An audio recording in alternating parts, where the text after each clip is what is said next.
जरांगेंची महाराष्ट्र दौऱ्यात अजितदादांच्या पुणे जिल्ह्यात सभा होणार आहे। 20 नोव्हेंबरला पुणे नगर मार्गावर खराडी जकात नाका इथल्या महालक्ष्मी लॉन्सवर जरांगेंची सभा होईल। या सभेची जय्यत तयारी सुरू आहे। जवळपास 50 एकरच्या मैदानावर ही सभा होईल। 25 एकर जागेत पार्किंगची व्यवस्था असेल।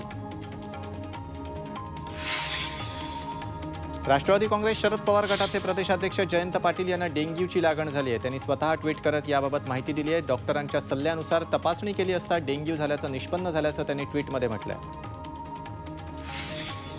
सांगलीतील ऊस दर आंदोलन आणखी तीव्र होण्याची शक्यता आहे। जिल्हा प्रशासनासोबतची स्वाभिमानी शेतकरी संघटनेची बैठक निष्फळ ठरली आहे। साखर कारखानदारांकडून 30 नोव्हेंबरपर्यंत मुदत मागण्यात आली आहे, तर स्वाभिमानी शेतकरी संघटनेनं 4 दिवसात प्रशासनानं पुन्हा बैठक बोलवावी अशी मागणी केली आहे। तोपर्यंत आंदोलन सुरूच ठेवणार असल्याचा इशारा स्वाभिमानीनं दिलाय। कोल्हापुरात स्वाभिमानी शेतकरी संघटनेनं अनोखं आंदोलन केलंय। कोल्हापूरचे पालकमंत्री हसन मुश्रीफ यांना स्वाभिमानी शेतकरी संघटनेच्या महिला कार्यकर्त्यांनी खरडा भाकरी देत भाऊबीज साजरी केली। प्रत्येक लोकप्रतिनिधींच्या घरामध्ये जाऊन या कार्यकर्त्या त्यांना खरडा भाकरी देऊन ओवाळणी करत आंदोलन करतायत।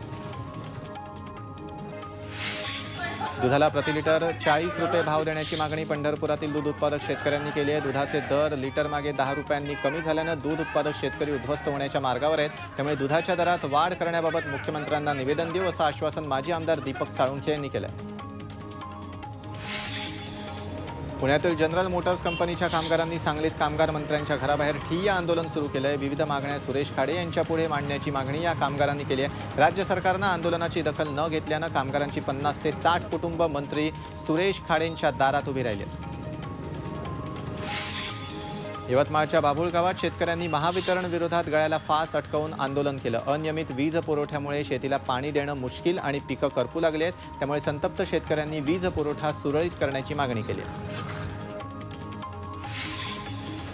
अतिवृष्टी सततच्या नापिकीला कंटाळून अमरावतीत दर 30 तासात एक शेतकरी आत्महत्या करतोय। 2001 पासून आतापर्यंत तब्बल 5210 शेतकऱ्यांनी मृत्यूला कवटाळल्याचं धक्कादायक वास्तव समोर आलंय। सरकार शेतकऱ्यांचे प्रश्न गांभीर्यानं घेत नसल्यानं आत्महत्या वाढत असल्याचा आरोप होतोय। सोलापुरात पोलीस शिपायानं स्वतःवर गोळी झाडून आत्महत्या केली। राहुल शिरसाट असं त्याचं नाव आहे। केशवनगर पोलीस वसाहतीमधली ही घटना आहे। ते पोलीस मुख्यालयात कार्यरत होते। त्यांनी आत्महत्या का केली याचं कारण कळू शकलेलं नाही। जुन्नरमध्ये पुणे नाशिक महामार्गावर डंपर आणि कारचा भीषण अपघात झाला। यात 3 जण गंभीर जखमी झाले। अतिवेगामुळे या महामार्गावर अपघातांचं प्रमाण वाढल्याची तक्रार स्थानिकांनी केली आहे। या ठिकाणी वेग मर्यादा घालून द्यावी अशी मागणी स्थानिकांनी केली आहे। लातूर जवळील बुधोडा गावात कार आणि रुग्णवाहिकेचा भीषण अपघात झाला। यात 6 जण गंभीर जखमी झाले, तर रुग्णवाहिका चालकाची प्रकृती चिंताजनक आहे। दुचाकीस्वाराला वाचवायच्या प्रयत्नात हा अपघात झाला। जखमींवर लातूरच्या शासकीय रुग्णालयात उपचार सुरू आहेत। उल्हासनगरमध्ये किराणा दुकानदाराला बेदम मारहाण करण्यात आली। दुकानासमोर थुंकल्याचा जाब विचारल्यानं दुकान मालकाला लाकडी दांडक्यानं चोपण्यात आलं। मारहाणीत दुकान मालक जखमी झाला। या प्रकरणी पोलीस ठाण्यात गुन्हा दाखल करण्यात आलाय। अधिक तपास सुरू आहे। बदलापुरात फटाक्यांमुळे एका शाळेच्या छताला रात्री आग लागली। हेंद्रेपाडा परिसरात रस्त्यावर काही तरुण फटाके फोडत होते। त्यातील एक फटाका शाळेच्या छतावर गेल्यानं आग लागली। अग्निशमन दलानं पाऊण तास अथक प्रयत्न करून आगीवर नियंत्रण मिळवलं। वर्ध्यामध्ये 5 टिप्पर आगीत भस्मसात झालेत। वर्ध्याच्या सावंगी परिसरात ही घटना घडली आहे। 1.5 तासांनंतर अग्निशमन दलानं आगीवर नियंत्रण मिळवलं।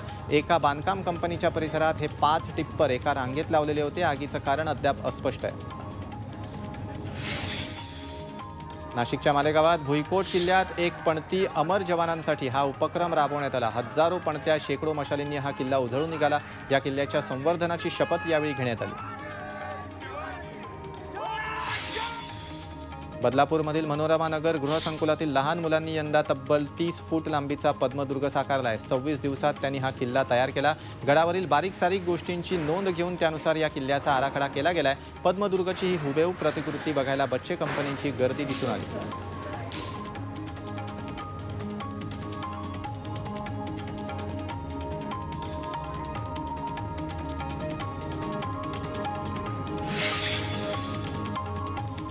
नाशिकच्या मनमाडमध्ये भाऊबीजेनिमित्त रेड्यांची टक्कर लावण्याची परंपरा आहे। महर्षी वाल्मिकी स्टेडियममध्ये रेड्यांच्या टक्करीचा कार्यक्रम रंगला। हा थरार पाहण्यासाठी नागरिकांनी गर्दी केली होती। विजयी रेड्यांच्या मालकांना रोख पारितोषिक देऊन गौरवण्यात आले।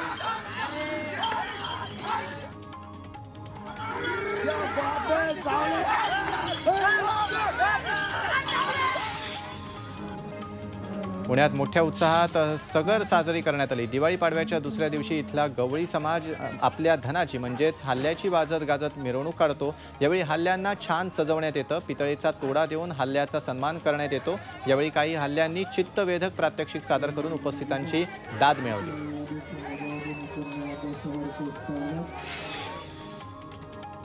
जळगावातल्या मुक्ताईनगरमध्ये भाऊबीजेनिमित्त संत ज्ञानेश्वर माऊलींकडून संत मुक्ताईंना साडी चोळी भेट देण्यात आली। मुक्ताईंची महापूजा करत त्यांना साडी चोळी अर्पण करण्यात आली। अनेक वर्षांपासून ही परंपरा सुरू आहे।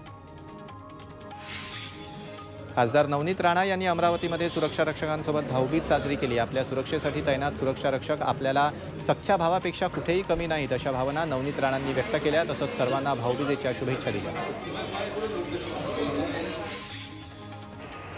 भाजप आमदार प्रसाद लाड आणि भाजप नेत्या चित्रा वाघ यांनी भाऊबीज साजरी केली। प्रसाद लाड यांना ओवाळण्यासाठी चित्रा वाघ त्यांच्या निवासस्थानी पोहोचल्या। दोघांनीही एकमेकांना शुभेच्छा देत भाऊबीज साजरी केली।